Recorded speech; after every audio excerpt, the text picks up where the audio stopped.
Kali ini saya beli HP flagship lama lagi dari Samsung, yaitu Samsung Galaxy S20 Plus dengan harga kurang lebih 1,3 jutaan.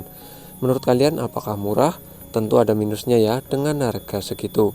Untuk kondisi fisiknya terutama di bagian layar ini terlihat sangat mulus, tapi untuk back covernya ini ada retak atau pecah di bagian atas kamera. Jadi ada beberapa minus ya di Samsung Galaxy S20 Plus yang saya beli. Untuk kondisi fisiknya di bagian depan bezel ini masih terlihat sangat mulus sekitar 99%-an. Karena ini layarnya sudah gantian ya, bukan layar originalnya lagi. Karena Samsung terkenal banget dengan layar green screen, lag saber, dan penyakit layar lainnya, termasuk Samsung Galaxy S20 Plus yang saya beli ini. HP ini sudah diganti dengan layar berjenis OLED, tapi untuk desainnya menurut aku ini masih terlihat mewah, karena layarnya menggunakan layar lengkung. Paling kekurangannya kurang presisi di bagian kameranya, dan mulai sudah ada tompel di bagian atas kameranya. Untuk kameranya ini normal ya, tidak ada penghalang sama sekali meski kurang presisi. Meski sudah diganti dengan layar berjenis OLED, tapi untuk tampilan fisiknya menurut aku ini masih terlihat mewah dan masih terlihat sangat cakep. Ini menggunakan layar lengkung. Dan untuk tampilan layarnya pun ini tergolong sudah cukup bagus ya. Kecerahan maksimalnya memang tidak seperti originalnya. Tapi untuk penggunaan harian menurut aku ini sudah sangat cukup banget untuk scroll-scroll di sosial media, ngegame, dan lainnya. Pertama kali saya pegang Samsung Galaxy S20 Plus, HP ini benar-benar nyaman di tangan ya. Meski ukurannya gede 6,7 in, tapi di tangan itu kerasa nyaman banget, kerasa enak. Mungkin karena layarnya lengkung, terus juga back covernya lengkung, dan di tangan pun ini kerasa solid banget, kerasa mewah banget lah. Pokoknya HP ini benar-benar kerasa enak banget di tangan dan tidak terlalu berat juga. Jadi untuk penggunaan harian menurut aku HP ini tidak terlalu melelahkan saat kita menggunakan dengan satu tangan. Meski ukurannya 6,7 in, tapi dikantongin menurut aku kerasanya cukup pas. Jadi enak dibawa kemana-mana. Bahkan dibawa nekuk pun ini tidak terlalu mengganjal banget. Jadi seperti kita memegang HP dengan ukuran 6,6 in, tidak terlalu gede-gede banget. Secara desain pasti kalian setuju ya kalau Samsung Galaxy S20 Plus ini masih terlihat sangat mewah meski sudah berumur kurang lebih 4 tahunan di tahun 2026 ini. Jadi buat teman-teman yang pengen HP mewah, fitur melimpah, kalian bisa pilih Samsung Galaxy S20 Plus. Paling kekurangannya cuma satu, yaitu di bagian layarnya. Samsung memang jago bikin HP mewah ya, apalagi Samsung Galaxy S20 Plus. Bahkan Samsung Galaxy S6 Edge di tahun 2026 ini pun masih terlihat sangat mewah. Kalau kita lihat di bagian tentang ponsel, untuk Androidnya versi Android 13 dan One UI 5.1. Dan di tahun 2026 ini kemungkinan tidak akan dapat update lagi, karena sudah dapat update kurang lebih 2-3 kali. Bagi teman-teman yang doyan ngoprek ya, atau bisa ngoprek, kalian bisa oprek Samsung Galaxy S20 Plus dengan versi Android terbaru dan versi One UI terbaru. Dan untuk patch keamanannya ini terakhir update di 1 Maret 2025 dan sampai sekarang belum dapat update lagi ke patch keamanan yang terbaru. Lanjut ke bagian baterai, RAM, dan internalnya. Nah ini yang paling lucu menurut saya. Samsung Galaxy S20 Plus cuma punya internal 128GB. Sebenarnya ada yang varian 256GB ya, itu sangat langka banget. Yang beredar di Indonesia atau resmi di Indonesia itu yang internalnya cuma 128GB. HP harga puluhan juta tapi internalnya cuma 128GB. Ini benar-benar kocak sih menurut aku Samsung. Meski masih bisa ditambahkan memori eksternal, tapi menurut aku tidak terlalu berguna. Harusnya minimal itu 256GB, tapi cuma 128GB. Kalau untuk RAM-nya sih tidak masalah ya, ini RAM-nya sudah sangat cukup yaitu 8GB. Tapi sayang banget ya, RAM 8GB disandingkan dengan internal cuma 128GB, ditambah harganya puluhan juta. Jadi ini mirip seperti iPhone yang ada pilihan internal 64GB. Jadi harga mahal internalnya cuma 64GB. Ini harga mahal internalnya cuma 128GB. Untuk pemakaian harian ini sangat lancar banget ya, multitasking, multimedia, untuk aktivitas lainnya, gaming, non-gaming, ini sangat lancar berkat RAM 8GB, apalagi One UI yang enteng. Terus untuk baterainya ini cukup gede ya, 4500 mAh. Jarang-jarang flagship Samsung baterainya sampai 4000. Ini 4500 mAh. Untuk penggunaan harian di tahun 2026 ini sudah kerasa cukup boros ya. Saya untuk kebutuhan sosial media kurang lebih bertahan 3,5 jam lah. Menurut aku sih ini sudah kerasa sangat boros banget. Jadi kurang worth it, harus diganti baterainya. Nah, yang jadi masalah fingerprintnya tidak bisa di layar berjenis OLED ini. Jadi saya sudah setting di bagian keamanan fingerprint.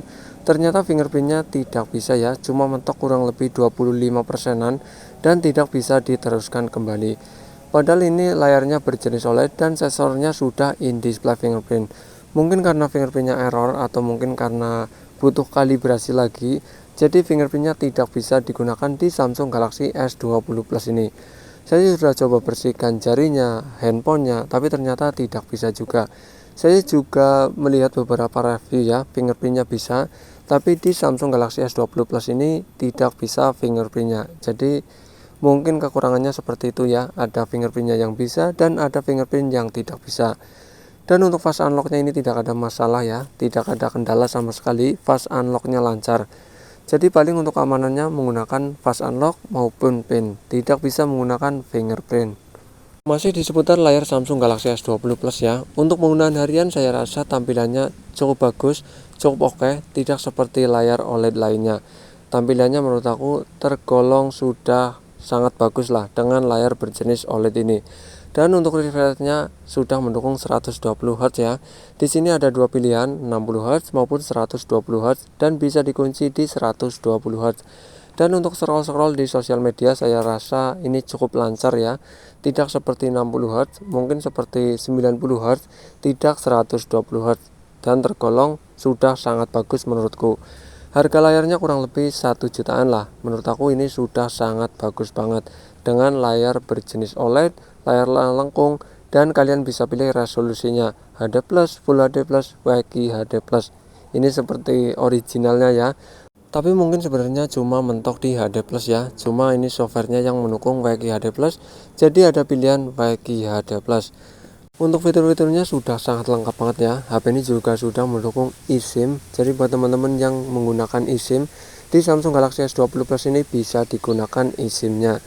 Fiturnya seperti NFC, gyroscope, wireless charging, dan fitur-fitur lainnya. Pokoknya sudah sangat lengkap banget, khas HP flagship zaman sekarang. Untuk penggunaan harian saya rasa Samsung Galaxy S20 Plus ini masih sangat worth it ya. Masih sangat lancar untuk kebutuhan sosial media, e-commerce, Shopee, Tokopedia, TikTokan, Instagraman, dan lainnya. Menurut aku Samsung Galaxy S20 Plus masih sangat worth it. Dengan harga kurang lebih 2,5 sampai 3 jutaan itu yang no minus. Kalau yang minus kurang lebih 1 juta sampai 1,5 jutaan. Saya sudah cek di beberapa e-commerce ya seperti Shopee, Tokopedia, dan di marketplace Facebook harganya kurang lebih sama lah. Sekitar 2,5 jutaan itu yang no minus. Tapi balik lagi ke kondisi dan kelengkapannya. Biasanya yang full set itu harganya sekitar 3 jutaan. Jadi masih cukup mahal. Kalau di sektor kamera di bagian depan terdapat satu buah kamera, resolusinya 10 megapiksel.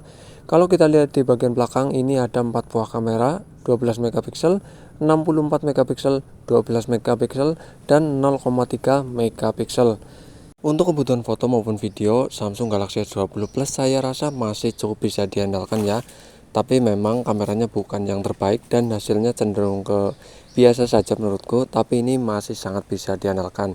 Videonya pun sangat stabil karena sudah ada OIS, AIS, dan ada penstabilan baik hardware maupun software. Untuk kebutuhan foto jauh, telenya ya maksimal di 30 kali zoom. Memang gambarnya kurang bagus karena ini tidak menggunakan kamera periskop, cuma menggunakan kamera tele biasa. Jadi hasilnya menurut aku tergolong kurang bagus. Dan untuk videonya ini sudah mendukung resolusi yang sangat tinggi yaitu 8K 24 fps. Jadi buat teman-teman yang suka merekam dengan resolusi tinggi, Samsung Galaxy S20 Plus bisa diandalkan. Cuma memang ini panas banget ya, karena resolusi 4K juga panas banget, apalagi sampai 8K. Jadi untuk kebutuhan foto 8K itu menurut aku mubazir lah, karena jarang banget orang merekam dengan resolusi 8K menggunakan handphone, karena akan panas banget. Mungkin resolusi 8K itu jarang banget digunakan dan mungkin juga tidak pernah digunakan, karena HP ini panas banget ya saat kita merekam menggunakan resolusi 8K. Jangankan 1 menit ya, setengah menit aja sudah panas banget menggunakan resolusi 8K. Oh iya, untuk menu kameranya ini sudah sangat lengkap banget ya. Seperti ada mode malam, mode potret, foto pro, video pro, terus ada mode gerak super lambat, mode panorama, terus ada mode rekam video stabil, dan mode-mode lainnya. Nah, ini adalah fitur yang paling saya sukai, yaitu Samsung Tag. Jadi buat teman-teman yang punya Samsung Galaxy S20 Plus, layarnya rusak, kalian bisa gunakan sebagai Samsung Tag. Ini seperti mini PC ya, menggunakan handphone Samsung Galaxy S20 Plus. Kalian tinggal pergi ke bagian pengaturan, ke konektivitas, kalian tinggal nyalakan Samsung Tag-nya. Untuk bahan-bahannya jelas kalian membutuhkan Samsung Galaxy S20 Plus atau Samsung lain yang mendukung Samsung Tag, dan adapter untuk menyambungkan USB Type-C ke HDMI. Di sini saya menggunakan yang harganya kurang lebih 60 sampai 90 ribuan lah. Ini yang murah, dan saya menggunakan TV ya, bukan monitor PC maupun monitor dari laptop. Kalian bisa menggunakan monitor PC maupun monitor laptop, kalian tinggal sambungkan saja. Di sini saya menggunakan TV, dan untuk letak HDMI-nya kalian tinggal colokan ya. Di sini saya menggunakan HDMI 3, dan kita tinggal pilih saja ke menu HDMI 3. Nah, tampilannya seperti ini setelah kita pilih HDMI 3. Selamat datang di Samsung Tag. Ini sudah bisa digunakan ya. Kita lanjut ke bagian HP-nya, kita tinggal klik mulai. Dan ini sudah bisa digunakan seperti mini PC. Jadi kita bisa menggunakan handphone secara terpisah, dan kita bisa menggunakan di monitor seperti PC pada umumnya. Jadi kita bisa WhatsAppan, internetan, dan lainnya di handphone maupun di monitor kalian. Jadi ini fitur yang menurut aku bisa dikatakan berguna tapi jarang digunakan. Jadi mungkin cukup sekian ya bos ya, sedikit review Samsung Galaxy S20 Plus yang saya beli kurang lebih seharga 1,3 jutaan. Jadi buat teman-teman yang mencari Samsung Galaxy S20 Plus mungkin perlu pertimbangkan terutama di bagian layarnya yang cepat rusak. Kalau untuk pergantiannya sekitar 1 jutaan lah, itu yang layar berjenis OLED yang saya beli ini. Kalau untuk penggunaan harian menurut aku HP ini masih sangat worth it ya, karena masih sangat enak banget untuk kebutuhan harian. Cuma paling minusnya yaitu di bagian layar yang rawan banget rusak. Jadi buat teman-teman yang pengen beli, paling pikir-pikir di bagian layar, baterai. Oke, terima kasih, mantul.